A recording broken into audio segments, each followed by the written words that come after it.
KCCC 930 AM, sponsored by Eddy County, honoring God, country, and family, thriving with industry since 1889. Also sponsored by CNB Bank. Go to carlsbadnational.com to learn more. Thank you for listening to Community Forum. My name's Johnny Chandler. I am the host of Community Forum and the owner of KCCC 930 AM. And with me today is Mary Garwood. Now, Mary Garwood's been on the program a lot before in the past, but she was wearing a different hat at the time. Now she has a new hat. So Mary Garwood is now the public relations manager of KCCCC, who's been on a couple of times. Mary, how are you? I'm doing well. It's really good to be back. I feel like I was gone for too long. You were gone for too long. Not a single person from the city of Carlsbad has talked to us about weeds in the front yards or anything since the monsoon season started. So on a side note, Mary still really cares about your front yard weeds. I do. Call 877-1200 if you have an issue with your neighbors and weeds. And then also we have Eamon Brennan. Eamon Brennan came on last year as well to talk about National Public Lands Day. That's what we're going to be talking about today, but he's the recreation planner for BLM. Eamon, how you doing? Oh, I'm good today. Good. Now you led, and there was another young person, a young woman that was here with us last year who didn't make it today. Or was that when you guys came on to talk about caving? Yeah, that was caving. That was the caving one. Better Together last year for the National Public Lands Day. Tracy Hughes was also on here, but she is unable to be here today because National Public Lands Week prep is already in full swing, and she is running around crazy. And it is a bit of a heavy lift for you guys to get this prepared, right? Yeah. Oh, yeah. Right. It's not just a matter of, pulling the Facebook post from last year and throwing it up there and being like, all right, look, we're doing a whole National Public Lands Day, because every year you guys try to cater to the specific year or have like a focus, if you will. Pretty much. I mean, it's also trash changes. Like, the main areas are still usually hit pretty heavily, but there's always new interesting spots where people have decided to like for instance, one of our funny ones this year is there's a treadmill out at La Cueva Trails. So someone, if you wanted to go out there running, you could also go run in place at La Cueva. Right. So those kind of things we have to cite those because those require more than just someone going out with a bag. They actually have to truck and get those. And so that varies for what we actually focus on. And then if an area is hit hard enough, we can sometimes skip it for a year. Yeah, right. So I'll try to stay focused throughout this conversation. You guys put me back on focus as it is, but I find that very interesting, the idea of a random treadmill, or sometimes you find an abandoned vehicle that's somewhere forever. Is the idea that when one item is there, it attracts a lot more illegal dumping? If one's there and kind of left alone, then all of a sudden that becomes the new spot, and it's almost like subconsciously humans are doing it? It's hard to say. Sometimes I feel like it's if someone gets away with it, others are like, oh, it's no one's patrolling this area, or no one's going to watch because I can easily dump this out right here. Or like, oh, this is a good spot to do this without people paying attention. That's very true. Yeah. So you said like trash kind of goes. So some years you don't have to clean it up. Some years you do. Would you like trash like has a climate to where it just kind of like, if you will, like the climate kind of rotates and changes. Trash rotates and changes as well. New areas. It does. It's also, there's an interesting one that this last year for River Blitz was the first year I've ever been to a cleanup where the number one can was not a light beer. It was Twisted Tea. So now growing and changing of trash, what people throw out also sometimes grows and changes, and it then appears in different areas because different people are drinking and different people are throwing it in different spots. Right. Or their tastes are changing. Yeah. Or you can tell where the culture's headed based on the trash that's randomly littered everywhere, and then maybe people could choose their stocks that way if they wanted, maybe be quite successful. I was like, who knows? That is interesting though, right? It goes from, and then the size of the cans have changed too, right? You used to have a light beer can, and I think those like Twisted Teas and those other cans are like twice the amount. It seems like they're much larger. It feels like it's more trash. Right. But it is. So that's very interesting. National Public Lands Day 2023. What are the dates this year?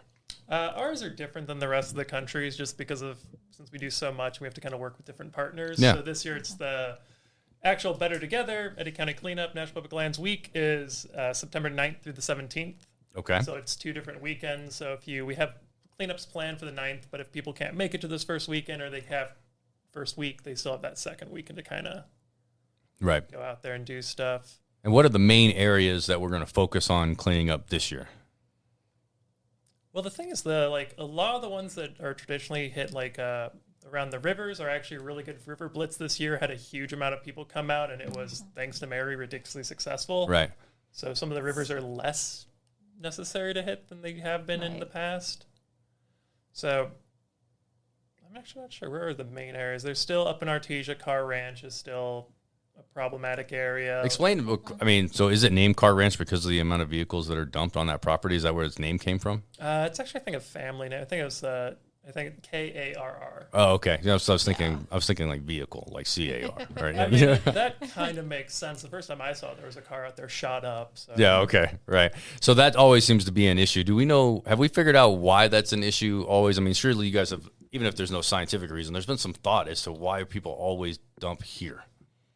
I think that's about it. It's just convenient to Artesia, and it's far enough outside, and people also, a lot of it is just, it is a good shooting spot, and people like to shoot stuff. Yeah. Right, that's true. Kind of the culture, it's built into the culture of Artesia. Just like we have some spots here in Carlsbad that are built into the culture of Carlsbad. Yeah, just outdoor just, public lands shooting locations, Yeah, it's just what they do. They haven't done anything else, so, Yeah, and the shooting range doesn't cost any. I mean, the shooting range may cost money or something like that, or if the certain rules that maybe some wouldn't want to agree to. Right, or maybe somebody has a gun or a rifle that shouldn't have one, maybe. I mean, because it's already deviant behavior whenever you talk about illegal dumping. So I not to point fingers or anything, but it does attract those types of people. Right. Mary Garwood with the broken window theory. That's right, all the way. So do you guys ever put an emphasis on ammo cleanup, knowing where they end up shooting mostly? Is that something that I know that at our shooting range in Carlsbad that they do have cleanup days.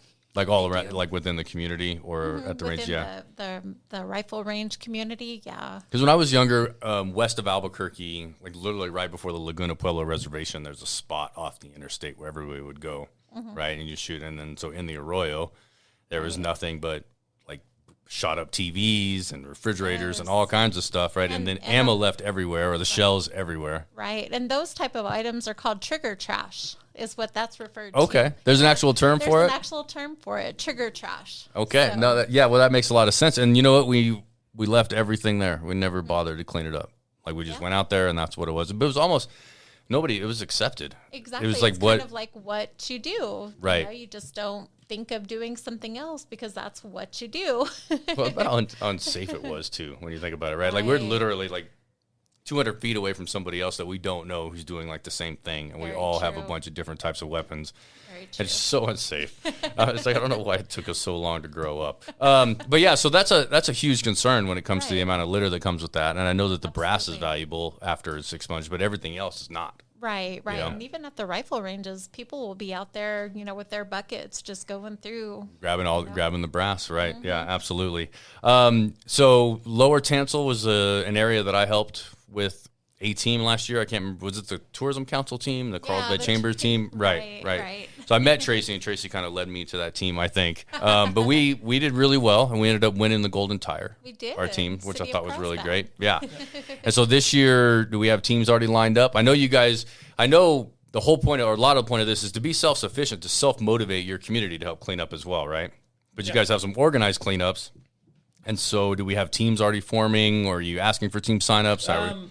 It's a few groups have already gone together. The people who have, we're also really trying to work with Department of Transportation this year to do Adopt a Highway, because a lot of our main areas of problem are highways, especially because those are the spots where when people are coming into Carlsbad or coming into Artesia, they're first seeing us and judging us based on those littered highways. Mm-hmm. So we have been trying to get people to adopt a highway. I know the Rotary Club and then Lions Club in different places are getting better. They've already either had highways or they're getting re-certified with Department of Transportation.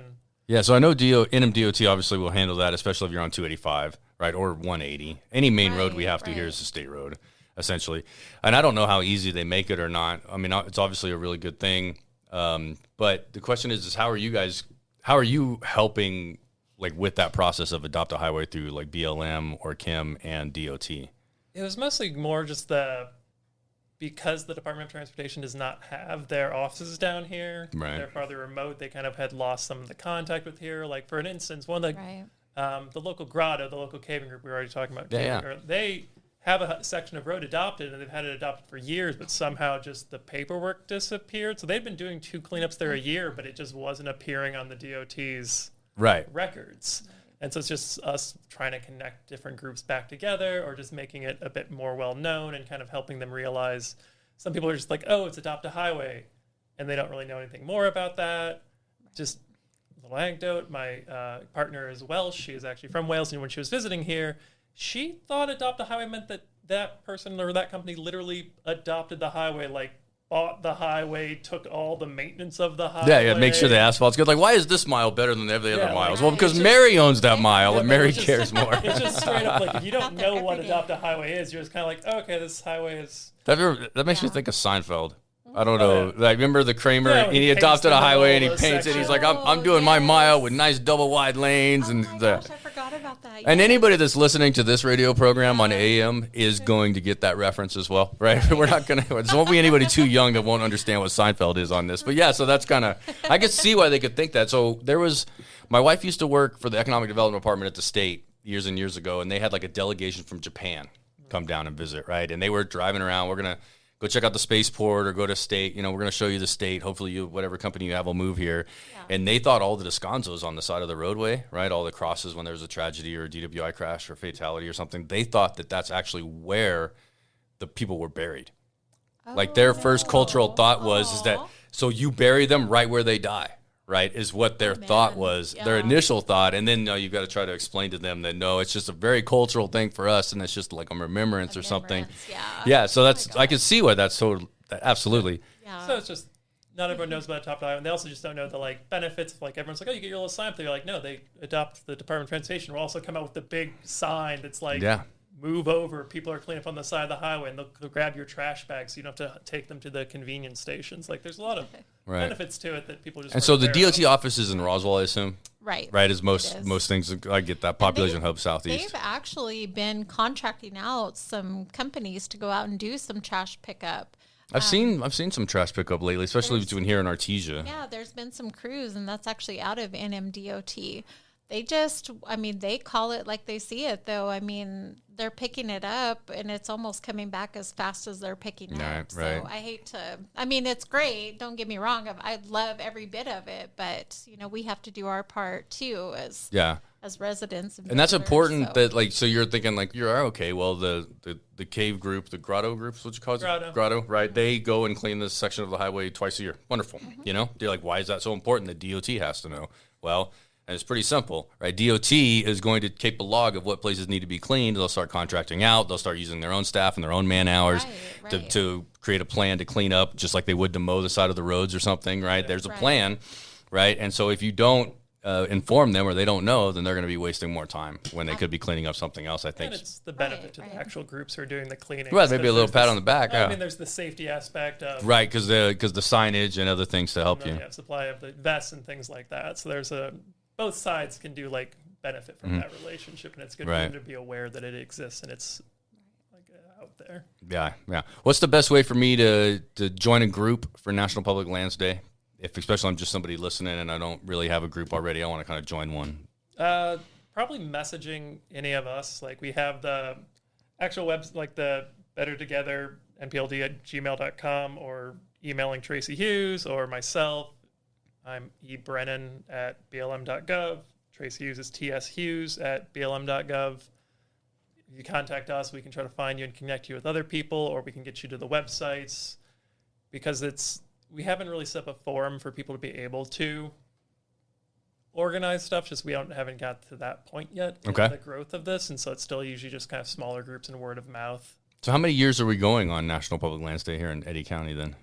Actual National Public Lands Day, Yeah. that I think we've been. The BLM at least has records back to the early 2000s, but it's probably going on here longer than that. Oh, okay. I mean, Right. So it's always been something that they celebrated, but has it ever been organized at this level or started to get organized at this level? I'm not sure.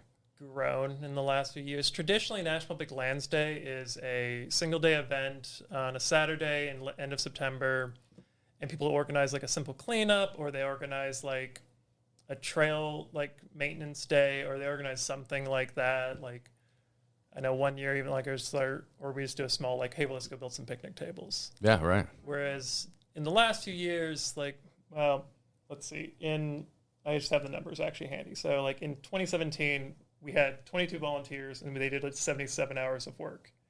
In 2021, we had 225 volunteers. They did 1,529 hours of work. Wow. All right. And then last year, we didn't actually hit those numbers, but we did end up with like 23 different partners, over 1,000 hours of work. Like, it just does kind of exponentially. Right. Yeah. It's just getting more popular, which is a testament to what you guys are putting together as well. And I don't know, I feel like there's always been awareness about nature. I've always cared about nature and our land, and I want everything to look pretty. I like to drive into a city that's beautifully manicured, right, and looks incredibly welcoming, which is a very difficult, expensive thing to do, you know. It is, absolutely.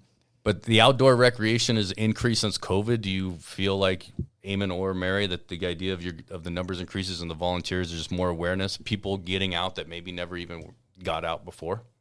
I believe so. I mean, we're a couple years away, but we're still talking about it, and it's still talking. Now we're talking about masks and stuff too, which is bothering me. But the idea is, you know, what's like ultimately we've seen an increase. What would you attribute that increase to? Awareness and public-private partnerships. I mean, we have industry coming out, we have residents coming out, we've got a mix of every type of. Anybody you could have come to the table is coming to the table. So it's really nice to get the awareness out. People want to come. I know people are contacting Eamon and Tracy to get involved instead of it being where I know I've been with Tracy for a while and seeing her approaching these businesses and stuff, and it's not necessarily like that anymore. They're contacting her and Eamon to be able to get involved. So nice when it happens that way, right? It's nice when they you know, you reach out once, it's a great experience, and then they're like, wait a minute, I need to do this again, and they start putting it on the top of their minds. Right. And also, I mean, a lot of these individuals, people don't just stay at one company for their entire lives. They switch between different nonprofits, different companies, and so then when they go to a new one, if that one isn't already involved with us, well, they may contact us and be like, I'm with this new people, like told them about it, we can get them involved. Right. So it's as everything's constantly. Do we want to name some of our sponsors who's helping us with this? I mean, we've got I see a flyer over there, but who deserves some recognition? Because I mean, every company in Carlsbad, every organization I've met, they just all do so great. I mean, there's just so much help and so much this event and that event and every organization. Unique down here, especially because the companies that have money really help the nonprofits more than I feel in other parts of the state. But so who deserves the recognition? Let's see. This year, like last year, we had quite a few. This year, we've already had, just in the previous week, Conoco was out there, Chem, Marathon, Matador, Mewborn. Devin is going to be out with us tomorrow doing a project. EOG, Chevron, Plains Pipeline, Oxy, Carlsbad Chamber of Commerce was doing a highway cleanup for us. Chevron.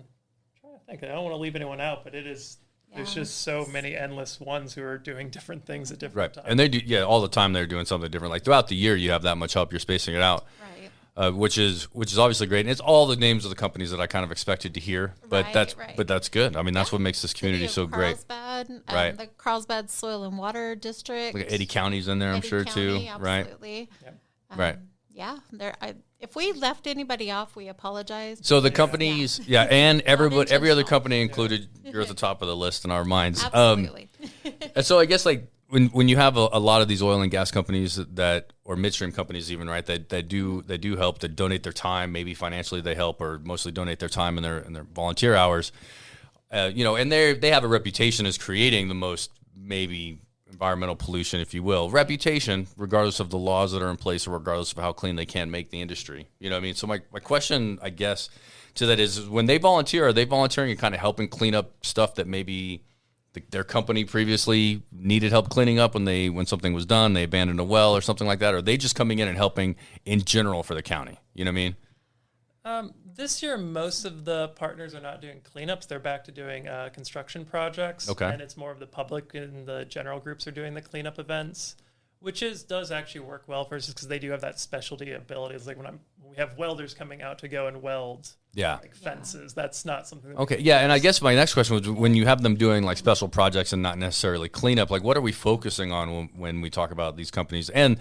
the trades that their employees have? It makes it incredibly easy too, right? The skills. Last year and this year, we're having a bunch of shade structures put up just as we improve different areas. People want more of the picnic kind of spaces, or if they're camping out there, or if they're just being able to enjoy something nice there. It is a rather unbearable sun. This summer it's been hard, but It's an unbearable. It can be an unbearable sun at 3 o'clock in the afternoon on an 85-degree day, even. Yeah. So, you know. True. Yeah, so like last year we hit out at Hackberry Lake, Hackberry Dunes. They had more shade structures put in. This year, 6 Mile Dam, as well as Parks Ranch. This is one of our free caves that are accessible anytime. Those locations are all getting shade structures. Right. What about that cave that we went and looked at with the tourism council that one time? That's Parks Ranch. Okay, that is Parks Ranch cave. Yeah, I didn't go very far in. I had like a super white shirt on and I wasn't wearing the right shoes, but I didn't get dirty. I remember. But like that was a really cool place, right? But I remember pulling up, there was no shade. Yeah. Right there. So now it'd be nice to have a little lunch or cave a little bit, come out and have a shade structure and hang out. I think that's great. Right. Right, it makes every place a little more appealing. Yeah. I mean, it is just nice to either rest beforehand or afterwards, or like to actually involve that more of, there's different ways of recreating, and like sometimes we've just neglected the actual have your family, be next to a nice spot, picnic, and like have that kind of thing. Right. Just enjoy the outdoors and the atmosphere. You don't have to, You're you're taking the family rock climbing or caving. You're just enjoying the nature around you, even on a simpler level, a couple of hours out there. Yeah. Yes. That's how we did road trips when we were little, right? Yeah. I don't ever remember when we were driving as a family in our huge Mark III conversion van to cross country or whatever we were doing, you know? I don't ever remember stopping somewhere and eating lunch. We didn't stop at McDonald's and eat lunch or stop by fast food. We always just had a cooler, and we always found a park somewhere with an overlook or somewhere is interesting, and we hung out for an hour and a half and had lunch. Right. You know, experiences that I think are better than some McDonald's playground for your kids. Oh yeah, absolutely. Definitely healthier on so many levels. Yeah. Let's talk real quick about some of the improvements at 6 Mile Dam. I know that anybody's been paying attention to the mayor's letter. There's a new birding area. It's called the Steve West birding area.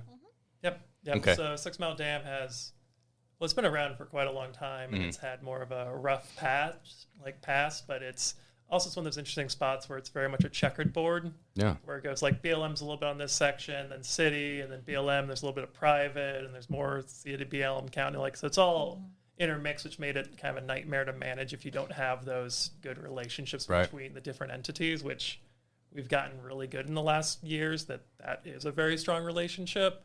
And so we're able to co-manage those areas and really just keep on improving them. Yeah. I feel like 6 Mile Dam, I've been out there once. I thought it was quite the little oasis, actually. Right. And my wife and I, we just kind of looked to the top and enjoyed the waterfall. There was a few people there, but there was 3 guys that were like right down at the base of the dam, walking around, like throwing some nets, maybe fishing or something. Nice. All of which I assume is legal if they had a license. You know, with a license. Yeah, with a license, I assume that they had one. I'm sure that they did. You know, but it was really nice. You could hike down there with the water and the vegetation. It was actually quite nice, and it just reiterates for people that are up north from like Albuquerque in that area, as I was for a very long time, there's a lot more water down here than people up north give us credit for or think about. Definitely, yeah. It's where you focus our recreation on when you can. Yeah. And that one, even 6 Mile Dam is getting the actually very proper handicap accessible kayak ramp. It'll be getting the very nice way so you can even get more in touch with the water. Right.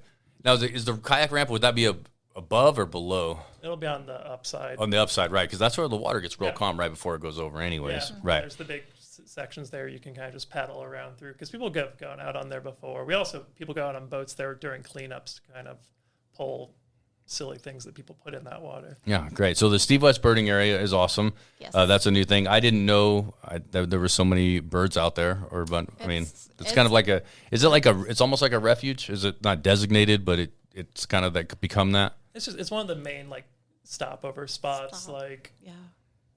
Yeah. Conoco Lake, which is another one of our kind of natural, or that's one of our human created lakes that we have on BLM lands, and then Rattlesnake Springs and Black River and all these places are just, if you were a bird flying over, you're going to stop at those few stationary water points that look pleasant. Right. I've seen all of those places. They're all very beautiful. They're not that far away, and there's just these little oases all around Eddy County when foreigners, anybody not from New Mexico will say, that drives through, they just see desert. They don't. There's oasis everywhere. Right. They're all over the county, and more numerous than maybe some other counties in the state as well. It's interesting, and I think people are missing out on all that. So, what you can do as somebody, you can go and help and volunteer and clean up during National Public Lands Day, or every day when you come across with trash, to help make it even more beautiful for everyone. That's probably a great lesson. Mary, why don't you give us some information again on, when we're doing it, if you're ready, like the weeks, the times, all the information. Remind everybody that's been listening. I'd be a terrible public relations manager if I didn't mention that we as CEHMM were recipients of the outdoor recreational grant that helped pave the clearing to expand the 6 Mile Dam area this year. Our project manager, Matt Ramey, has been hard at work along with the BLM staff, and you name the trucking company. What is the trucking company? I just went blank. 4 Elements? 4 Elements, yes. They've been out there just at it nonstop. They're doing a great job. I mean, it's really coming along. We'd like to just say thank you to everybody that's come out to help. I mean, this year, thankfully, I've been able to be a part of it, whether on the city side or the kids side, over the last 4 years. And starting at 4 years, 4 years ago, we started doing the cleanups, which were the bigger dumps. It was construction, it was washing machines, it was toilets. I mean, you name it, we found it down there. Tires like galore. And thankfully it's come almost full circle. It's just, bottle caps and cigarette butts and the smaller stuff. Now we're not finding those big objects like we were. So it's just a lot of good stuff going on. So I needed to get that little plug in for sure. That is what this program's for, Mary. Yeah. Absolutely. Congratulations to Kim and you on your guys' grant. Well, did you tell me earlier it was about $100,000? It was a little less than $100,000 just to get the work done. And thankfully, they've stepped up to the plate, and we've had a few little cost savings through that to make the dollar stretch a little bit more. Sure. Some volunteers coming through, and Tracy and Eamon are wonderful to work with, and we're just happy again to be a part of it. So right, I agree. I just want to say, Eamon, correct me if I'm wrong, or just ignore the statement altogether. The federal government has a tendency to get a bad rap sometimes, but BLM should not ever get a bad rap. All your office do, all you guys do here in Eddy County. All you do in Eddy County is make sure that our public lands are accessible as much as possible, and they're more enjoyable every time we go out, right? They have a great team. That's the goal, right? That's what you got. Every time you come on, that's what you guys are doing. Yeah, I mean, that's for us. But it's also just that the BLM is that, vestige of the idea of the public lands, like the public land use, where it's multi-use, and we're kind of doing everything out there. Yeah. Right. Especially, I've already mentioned Hackberry, but Hackberry is one of the most, unique places that kind of represents that, where it's, if you go in any other place and they showed you what that hackberry looks like, they'd be like, yeah, no one ever recreates there. That'd be off recreation limits. It's just oil. And you're like, no. Our people figured out that you can make great trails in between that, and they somehow are coexisting out there. Yeah. And tons of different groups are using it for different purposes. And we just had people calling the other day because they wanted to know about doving out there and things like that. I'm like, yeah, there's just because it looks like something that's it does not actually mean it is exactly that. It looks deceiving, especially in the desert, if you don't know what you're actually looking for. No, you look at the desert, you look in the horizon in Eddy County, there's a lot of industry floating around. It's not always the most beautiful looking thing from the distance, right? But that's judging a book by its cover, because all you're doing is looking at a desert landscape from far away. Right. And I will tell you that anybody that's driven back east versus anybody that drives on the western part of the country, driving back east on interstates is boring. There's nothing but trees. You can't see anything, right? At least here you can look out on the horizon and see something that's happening. It's a better drive. I'm unimpressed by interstate driving on the East Coast. Right? It's buildings and trees. There's nothing else. Right, which trees are beautiful because we don't have that many. Right. But you get my point. Eamon, one last time, close us out with the email addresses again if somebody wants to reach out to you for more information, and then the dates. Yep. So Better Together is better_together_npld@gmail.com. You can contact Tracy Hughes at tshughes@blm.gov, or me at Eamon Brennan at blm.gov. Websites are all going to be on flyers. We're trying to have everyone push those out as soon. We're going to be getting you them. We're going to be getting them to different partners. City, county are going to be posting them. Yeah. Every dumpster in the state, every dumpster in the county will have our little maps of the different dumpsters, and we'll have the scan codes, QR codes. Right. So it should be simple to find our information. If not, just come to the BLM offices. Just call the BLM offices. They will direct you to us, and we will give you all the information we can. Great. Well, get a team together and go clean up your neighborhood and your community. Do it during that week, but also do it any other time you feel like you should. Help keep Eddy County beautiful. Eamon Brennan and Mary Garwood, thank both of you for coming on today. Thank you. You're listening to Community Forum on KCCC 930 AM, sponsored by Eddy County, honoring God, country, and family, thriving with industry since 1889. Also sponsored by CNB Bank. Go to carlsbadnational.com to learn more.